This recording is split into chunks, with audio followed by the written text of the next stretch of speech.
Oh, just take all of them. Yeah. Order them in order of. Oh, wow. Okay, we're in. We don't need to. Invest in your tomorrow.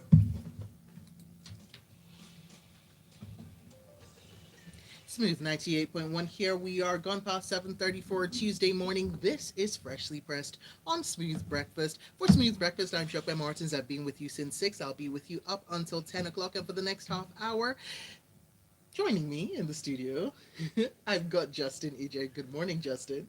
Morning, Shopware. And I've got the wrong Morning, mic. There Lagos. we go. There we go. Now his voice is loud and clear. And I've got you too, so make sure you join me on whatever platform you wish.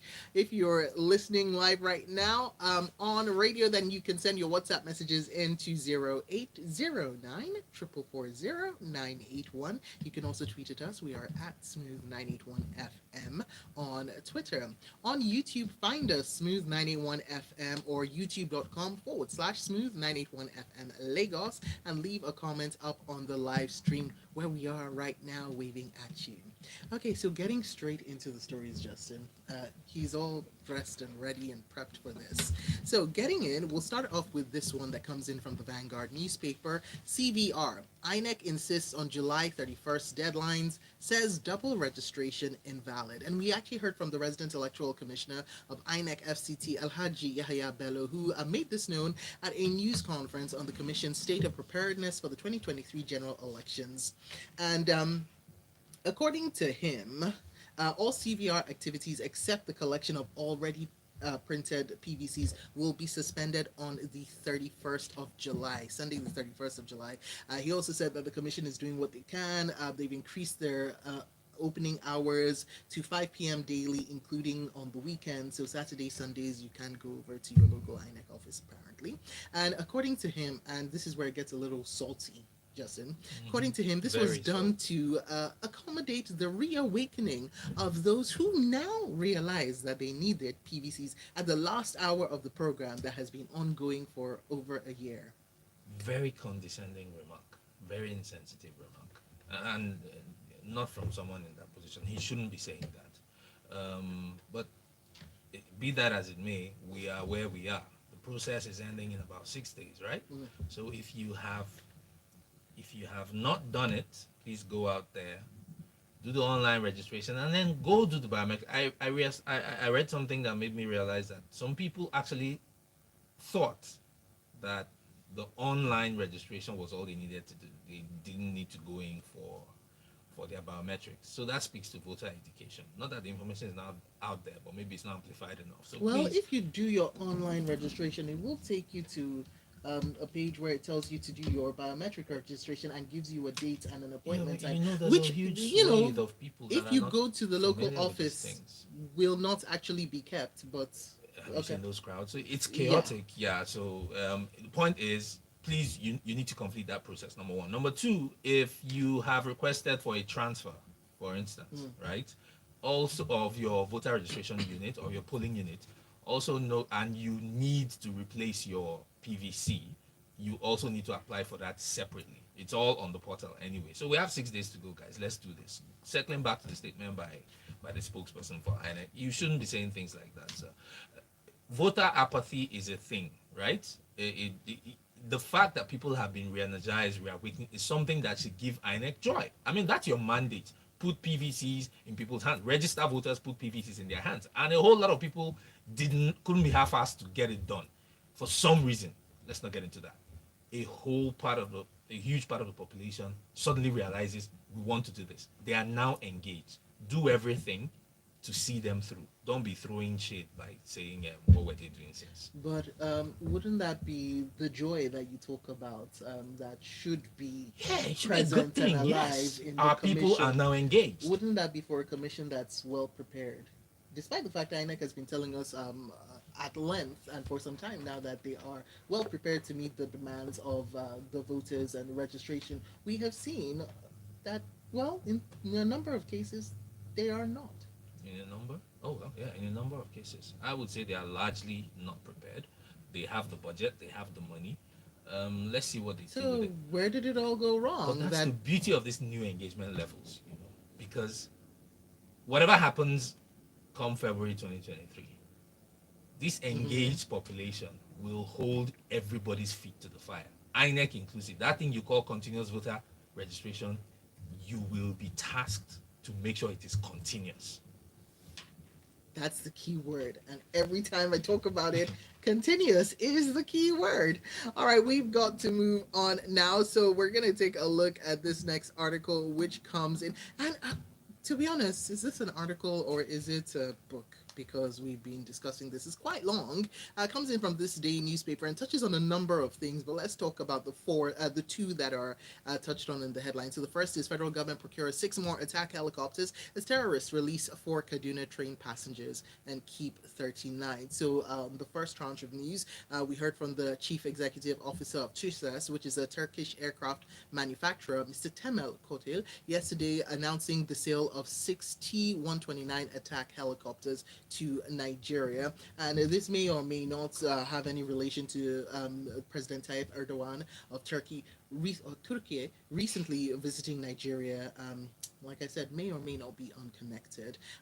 Then on the other side of things, we've got the release of some of the victims of the kidnapping from the Abuja Kaduna train. Now, we heard from Hold on, we heard Tukur Mamu, who had been negotiating the release of the victims. He confirmed the new development by telephone, saying that they were released yesterday. Didn't give details of how they were released, but he did give names of those that had been released as Gladys Broman, Oluwatoyin Ojo, Hassan Lawan, and Pastor Ayodeji Oyinwumi.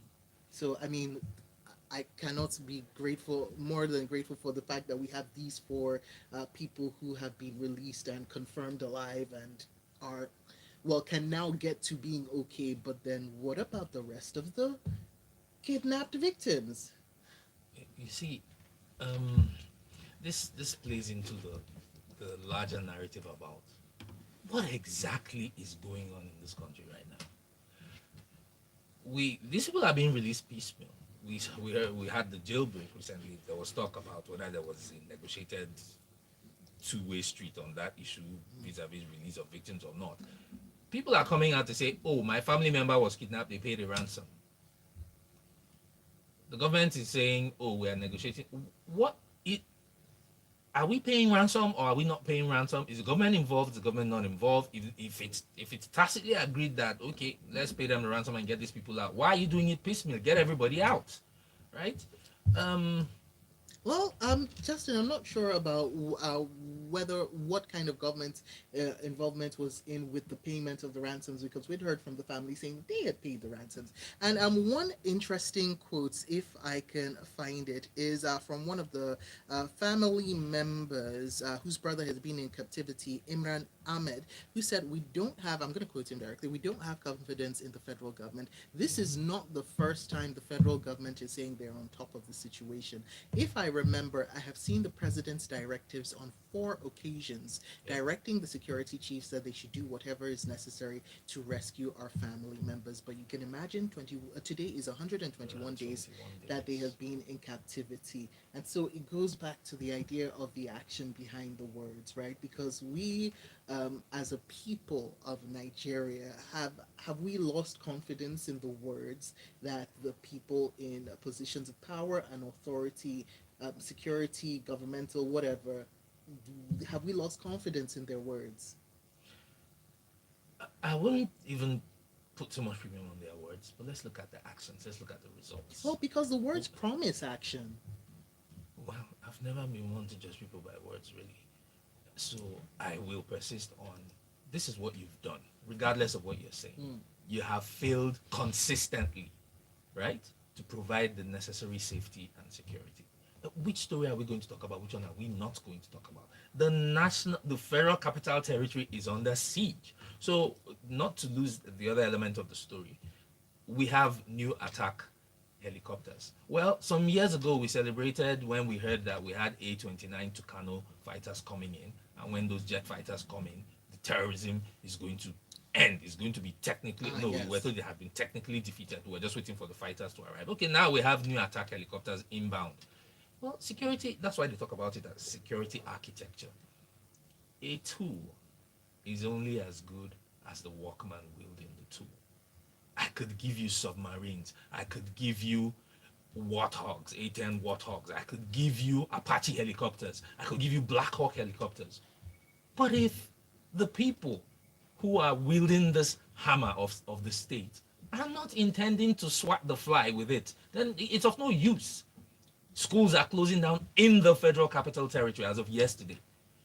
Parents are being told evacuate your children from federal government colleges because there's an inbound notice of attack from terrorists in the Federal Capital Territory. And guess what? The report we're hearing is that the army is setting up cordons and formations around the law school and around. Oh, what? We're playing defense now in the Federal Capital Territory? We're not going after them. We're waiting for them to come. Ha! Now, wow. Oh wow. As Justin takes a break and takes a breath, we'll take your messages. Okay, so going over to 0809 440 981. Tayo says, promise and fail seems to be the order of the day with those in government. I wonder how the 2-week directive on ASU strike is coming along. Well, we have a week left. Who knows what miracles can happen in a week? We've got this one. Beg the lecturers. That's what Mr. President said. This one in from Yinka Bolu saying, oh yeah, let the rush begin. Justin, Lila, we have to get into that. So, see, we are Nigerians. If you don't drag us like Tiger Jen, we won't do the needful. So, yes, what were they doing till now? They didn't care. Now they do. So, Yinka, even if there were some people who didn't care, even if there was voter apathy, what about the people who just came of age? So are we putting the blame on them for just coming of age? What were you doing while you were underage? Why didn't you go and register? Is that what we're doing? What is the point of a continuous voters registration if it is not continuous, if the commission is not able to have it be continuous no matter who comes at what stage? So it's quite interesting when we start to see blame being put on the people who are not providing the service but who are supposed to be giving the service and a certain level of service at that. It's quite interesting, like I said. Let's take a look at more messages. David from Ikoyi, thank you for putting that in your message, says, did any of you watch the BBC Africa documentary released a couple of hours ago? Got nods in the studio. This insecurity is a result of ethnic crisis, and the quest for more arms led to the kidnappings. The government has simply failed to bring peace between them.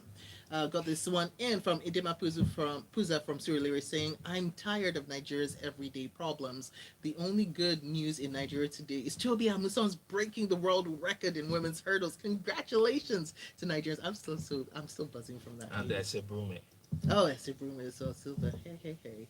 Dakbo from Piccadilly says, we're tired of hearing sad and worrisome stories daily. What's the use of acquiring these helicopters when the attitude of those supposed to be using them is negative and draconian? I just hope that the purpose will not be defeated. And suddenly, Freshly Press is becoming about Toby Amusan. But yes, congratulations to she who broke the world record twice, but once was assisted by wind. So we'll just take the 12.12. Africans were elementals. All right, we've got to move on now. From the Punch newspaper, federal government gets 16 billion naira tax credit for Lagos Badagry Expressway.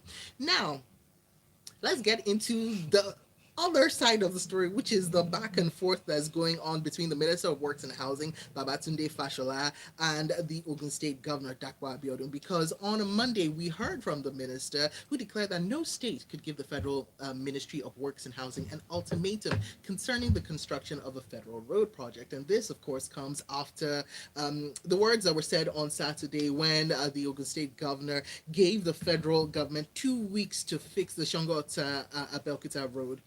This was after inspecting some bad portions. And I'm going to quote him. He said, if after 2 weeks the federal government refuses to commence work on this road, I will take it over and reconstruct it. And he was talking about the fact that states have been coming together and, talking like, what's going on? Why isn't the federal government doing anything? We've been asking them and asking them and asking them. And he said, well, I'm tired of asking. This is me paraphrasing. Let me just do it if they can't do it after 2 weeks. To which Babatunde Fashola said, excuse me, do you think money falls from the sky? My people, there was violence. Yeah. Between Baba Fash and Uncle Dakbo. It was an interesting Uncle Dakbo went to the road, saw the road was bad, and he said, look, I'm giving Baba Fash and his people 2 weeks to come and fix the road, or I will do it myself. When they called Baba Fash shook himself again and said, no, but you go tell us what we go do. I don't take orders from a state governor. I take orders from my boss, the president. This is the social media analysis of Baba this thing. Fash for the win on You know this what I'm one. saying? No, but he talked about looking at what he said. So he's talked about having been there already 4 weeks ago. They said, let us understand that this road is 60 kilometers plus, so it takes money And to fix so, it. And he said that they're and getting money to so, fix it from tax credits. okay, you're getting money to fix it from tax credit. He's complaining about this, how the different sources of funding. That he's telling us, after you people say we are borrowing too much, how will we do the work if we don't borrow? Oga, stop speaking English. You have a job to do. You really actually have a job to do. And should I say you're failing or you are failed? That road is too important for you to be telling us on the eve of 8 years, I mean how many years, that you got tax credits. What's all that? All the money borrowed by this administration is supposedly for infrastructure projects. The next thing they will talk about is they will start pointing at fourth Niger Bridge, second Niger Bridge, whatever. Stop telling stories. You told us, that's how you told us in 6 months you fix power. Oga Parkwell, please go and fix the road, or Uncle Dapo will fix it. Oh wow. That last sentence is the penultimate sentence. I just had to look away for a second, people. More messages coming in. Ooh. D from Alausa says, Justin, the cordon of law is necessary. Simultaneously, they'll chase after the terrorists. Hopefully. Says the Minister of Defense. And Yinka says, promise, hold on one second. Okay, I thought Fashola on TV said that the government is not broke, whilst Austin says, Your Honors asked what exactly is going on in Nigeria. Well, the problem is that some people want to take it over, and Austin, that's all I'm going to give you for that message, but thank you for sending it in.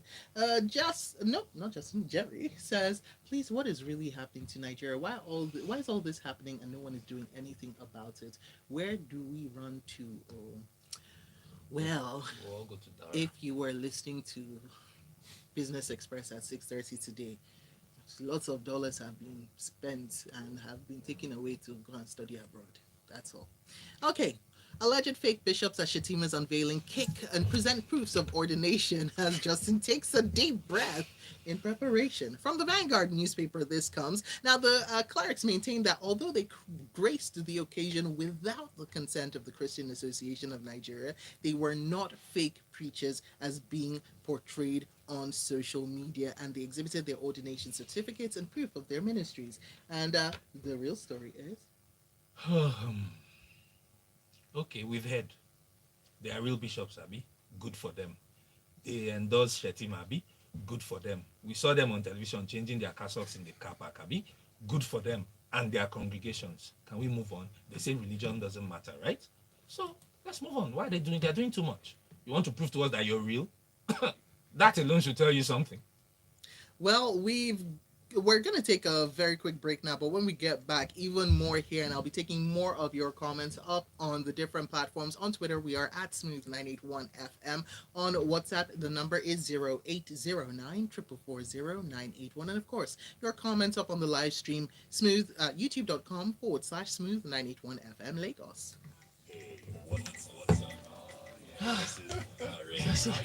Stay tuned. Stay locked right here on Smooth 98. Why me Justin, take a today? breath. Oh boy, people. Let's get Justin just... I need help. Yeah, you okay? My God. I worry he may combust, and we don't need that kind of heat. You know, if I were living in Abuja right now, I'd be scared out of my... You had a jailbreak in your BQ the other day. An advanced cover for the president was attacked. Now presidential guard is being ambushed. What?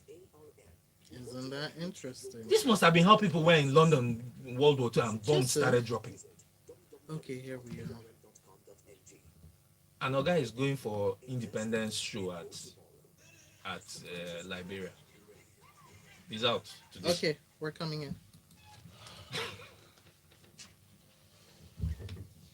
Smooth 98.1 messages coming in up on youtube.com/smooth 981 FM Lagos. Makeup by Kalema says the Ogun State governor is playing to the gallery. I live in Ogun State and there are critical state roads that have fallen apart. Erosion is taking over. So this is a bit farcical. And Aderemi Adeniro says if a process has been on for a year and you're just coming, you're not just late, you are irresponsible. Citizens have rights that come with obligations. Oh, no, INEC man was right. And Tunde Babatunde says, I registered in Osun State in 2011, but I'm currently now in Lagos and I tried to transfer for the just concluded elections, but it has been locked. And Babatunde from Yaba actually saying, doesn't even know how to go about it. Well, I would say reach out to INEC and see what they say. All right, your messages also coming in on WhatsApp, where Omani says our generals have proven to be ineffective despite all the training and funding they've received.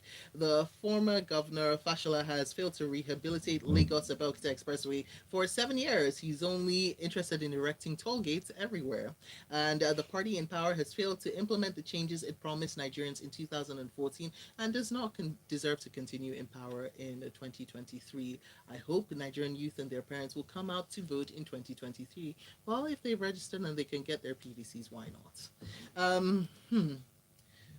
Yes, sorry. And And so the INEC story, we missed out something. INEC spokesperson said that all PVCs will be ready in October this year. It's part of the story. There you Just go. putting that out there. Have you registered? Well, let's see. October is just around the corner. Let's do this.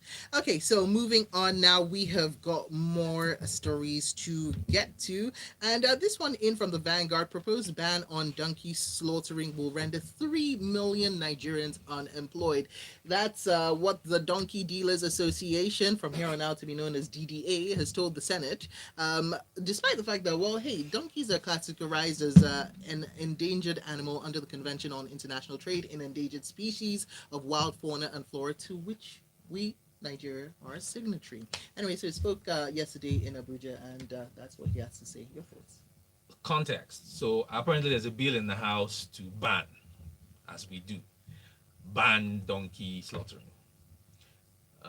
Background again to this is there is a thriving industry in exporting donkey skins and hides and I think some other parts of the animals, to, wait for it, China, where it is an input into some potent medicine or patent medicine that they make. So there's a huge demand for it coming out of China. So people have invested in that value chain. People are actually breeding donkeys, having ranches. I understand that there's a target to have 5 million herd stock in some years. And then someone sponsors a bill in the House to ban it, because why should we be sending them to China? Okay, so the association, funny as it may sound, I didn't know they existed until I saw this story. There are many associations that exist. There's And an we don't association know for until- everything. In fact, there's an Until association it for people in associations in Nigeria. Anyway, so the association has made a representation to the NAS, I believe, saying, look, this is an overreach. You don't need to ban it. We have processes. We are ranching and we're producing the herd stock that we need to keep this going without, even though the donkey is registered as an endangered species. These are farmed stock that we're exporting. And let me just quote: cows, which we slaughter more than 50,000 on a daily basis as meat, has not gone into extinction. So how can a donkey with the same gestation period as cows go into extinction? We should encourage breeding and ranching. Yeah. Which goes back to the information you were imparting. Yeah. All right. And we move on now to this one. Oh, monkeypox. It's just everywhere. From the Guardian newspaper, federal government confirmed 16 new cases of monkeypox from 12 states. And this coming as well as, well, okay, first of all, the information. The Nigeria Center for Disease Control, the NCDC, yesterday confirmed 16 new positive cases of monkeypox from 12 states. So we have Rivers with 3 infections, Lagos with 1, Anambra has 2, Oyo 2, and the list goes on. And of course, we've seen the WHO coming out on the international front to declare a public health emergency of international concern, which is like the strongest call to action that the agency can make, because this monkeypox that they thought, well, would be contained within our borders has just been jumping and leapfrogging everywhere. When you say Quite contained interesting. within our borders, why are you? Did you start here? Oh, no, no, no, no, no, Uh-huh. no! It's not. This is not my narrative. I'm just repeating the you just. Which our border? Who is this our? Please, No, because my monkeypox would. please. I saw a heat map of monkeypox yesterday. A global heat map showing the density of spread in different parts of the world. Look, we are like where red is, almost it don't happen. We are like a very light shade of pink. Guess where it is red? You know, all those places we like to call Sena climes. Red, America, red, red. That's It's just interesting. red. Isn't it? We are like light pink. In fact, a part of Africa almost blue. So we don't own this thing. Oh no, we don't. However, no, no, no. Oh, Just saying. You know, it's very important. Justin, come on, man. Here's some sarcasm in my voice from time to time. Thank you. You know, some of us don't understand sarcasm. Oh, when it comes okay. to things Sorry, like I this. apologize if you didn't Yeah. understand that. But yeah, no, it's quite interesting because even for till now, the narrative when it comes out, the pictures when associated with articles of monkeypox are always of Africans. But yeah, anyway, we're going back to the actual news, which is 16 new cases of monkeypox from 12 states. So this is something that we should be. So what do people need to do? Wash our hands more. You know, avoid contact with strange surfaces. Wash your hands more. Wash your hands again. You can't wash your hands too much. Actually, you should not have stopped washing your hands. If you've let up on that, don't, because we still have cases of COVID-19 going on. Operation Continuous Wash Your Hand exercise. And we're not like INEC. We keep it going. Continuous is the key word for today, people. The key word. And from the Punch newspaper, let's quickly get this one in. Let's see if we can get the last 2 stories in. From the Punch, a hypertensive man, Nigerians outraged and police go after Lasma men. Can you quickly give us a rundown on this? So the story is a young man was driving his father, who is hypertensive, to do some hospital rounds, pick up a lab report, and then go to the hospital. They encountered Lasma, who accused them of running a traffic light. They spoke. They said they were going to impound the car. They impounded the car, and afterwards the man collapsed and died. So understand one of the Lasma officials involved in the team has been arrested. I think 2 are wanted. The police is now involved, and they're asking for Lasma to send in their officers. And generally speaking, people are kind of tired of the stories about road traffic agencies everywhere in the country where they exist. They seem to be a problem. Now, if the objective is traffic rule enforcement, the approach should be different, right? It should not be draconian in the manner of physical aggression and engagement. I mean, we've seen videos of LASMA officials jumping on top somebody's vehicle and then some crazy drivers driving off with them. That's endangerment of everybody involved. We saw a Lasma was it a police officer? We saw an officer, All this craziness traffic on the manager roads. officer who got pushed off a bridge. Exactly. We've seen those videos. And the point for me is, for Lasma sticking to this particular story, it seems that the objective is now them being a revenue generating agency. So as opposed to, and I've been a victim of this a couple of times a long time ago, as opposed to guiding traffic, right, correcting motorists who may be making mistakes, and just ensuring free flow of traffic, they would rather create scenes and context for entrapment of drivers so that they can impound your vehicle and extract money from you. Some of it going to the state, some of it not going to the state, who knows. But what happens to issuing a ticket to the person? Link the systems. If a traffic violation ticket is issued to you, it should be linked to your vehicle license. Vehicle licenses should carry your address. Use a more intelligent system, please, and stop acting like Agberos on the road, drivers and state officials alike. Very quickly, let me read this message out from Emeka from Amuo, who says the last month incident was quite unfortunate. I'm a doctor and I was called for an emergency CS. Because of the traffic, I was forced to follow one way. Last month, officials there stopped me. Even after my explanation with my outfit and my ID card on me, they refused to let me go. I left the car with them at the scene and took an Okada as a life was at stake. Common sense later prevailed and they called me back to pick up the car. And very quickly, just to put this one in information from the Punch newspaper, NLC Solidarity Rally holds today and police warn hoodlums. So we've heard from the police and the Nigeria Security and Civil Defense Corps. They'll deploy personnel in critical infrastructure and facilities in response to the nationwide protest that was organized by the Nigeria Labour Congress in solidarity with the striking academic staff union of universities taking place today. And that is that for the news analysis. Justin, you did well. Go grab yourself some water and some much needed air, and you can find him on social media. He is at Justin AJ. And coming up 8:15, it will be entertainment news inside the grapevine and a guest. ARN. Yo, my ears are burning. In your tomorrow. And we're done. The headlines. See one them. Stories.